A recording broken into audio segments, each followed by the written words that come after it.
Naglabas ng opisyal na pahayag ang MTRCB matapos humarap ang pamunuan ng It's Showtime sa ahensya kaugnay ng kontrobersyal na Memerimar segment ni Vice Ganda.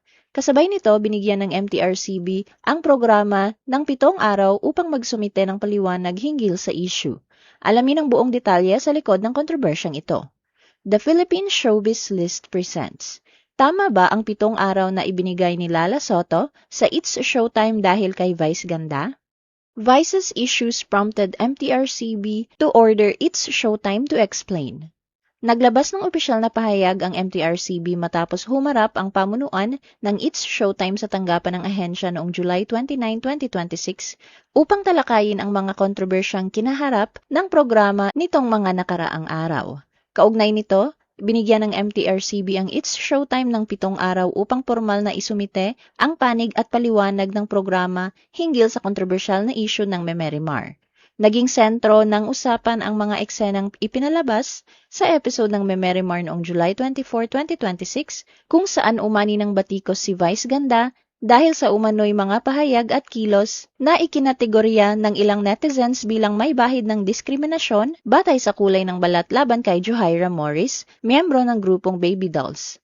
Marami rin ang pumuna sa eksenang ibinuga ni Vice ang tubig sa mukha ni Johaira na para sa ilan ay hindi naging magandang halimbawa sa telebisyon. Bukod dito, naging usap-usapan din ang isang eksena ni Vice at ng kanyang asawang si Ayon Perez na may kaugnayan sa tinaguriang lugaw scene. Ayon sa ilang manonood, naging masyado umano itong mapangahas o may double meaning para sa isang noontime show na pinapanood ng iba't ibang edad. Dahil sa mga reklamong natanggap, inimbitahan ng MTRCB ang mga kinatawan ng It's Showtime upang mapag-usapan ang mga isyung ibinabato sa programa at ang kahalagahan ng pagpapanatili ng responsableng nilalaman sa telebisyon.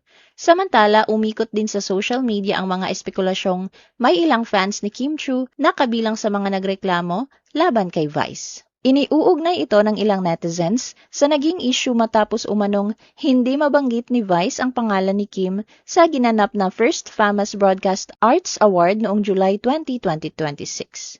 Hindi rin maikakaila na maging ilan sa mga fans ni Vice ay nagpahayag ng pagkadismaya sa naging biro at pagtrato niya kay Johaira.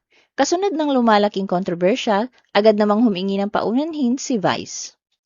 Vice's apology earned praise from Lala. Ilang oras matapos ang pagpupulong sa pagitan ng MTRCB at ng mga kinatawan ng It's Showtime, nagbigay ng pahayag si MTRCB Chairperson at CEO Diorela Maria Lala Soto Antonio tungkol sa naging resulta ng kanilang pag-uusap.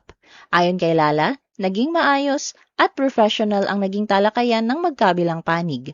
Dumalo sa pagpupulong ang mga kinatawan ng Adjudication Committee, production team ng It's Showtime, kanilang mga legal counsel, pati na rin ang mga kinatawan ng All TV at GMA.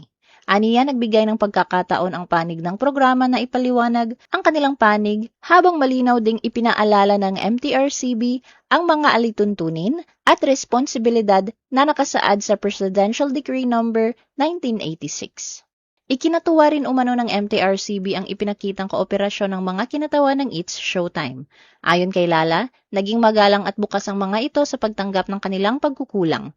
Isa rin sa mga positibong tiningnan ng ahensya ang agarang paghingi ng paumanhin ni Vice sa mga manonood matapos ang kontrobersyal na episode ng Memerimar.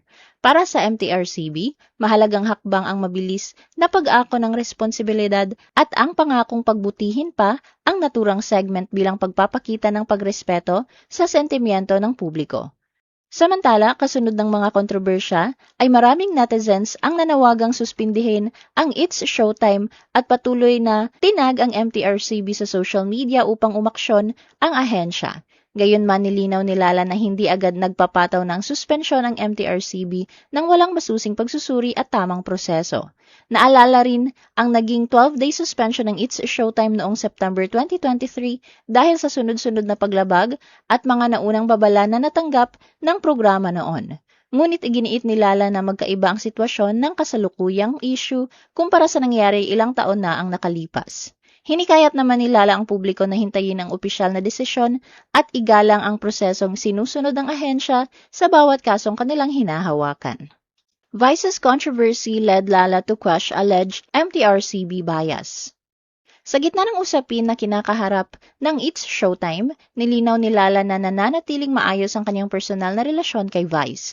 Ayon kay Lala, nagkita pa sila ni Vice ilang linggo bago sumiklab ang kontrobersya sa isang event sa Metro Manila Film Festival. Kasabay ng usapin sa It's Showtime, muling lumutang ang mga alegasyong may kinikilingan umano ang MTRCB, partikular sa tuwing ipinapatawag ang programa ng ahensya. May ilang netizens kasi ang nagsasabing mas mahigpit ang pagtrato ng MTRCB sa It's Showtime kumpara sa Itbulaga, nakasabay nitong umiere. Mariin itong itinanggi ni Lala, iginiit niyang walang pinipiling programa ang MTRCB at pare-pareho nitong ipinapatupad ang mga umiiral na alituntunin. Aniya, kahit ang Itbulaga ay ilang beses na ring nakipagpulong sa ahensya kapag may mga isyong kailangang linawin. Kaya walang basehan ang mga paratang na may pinapaboran ang MTRCB.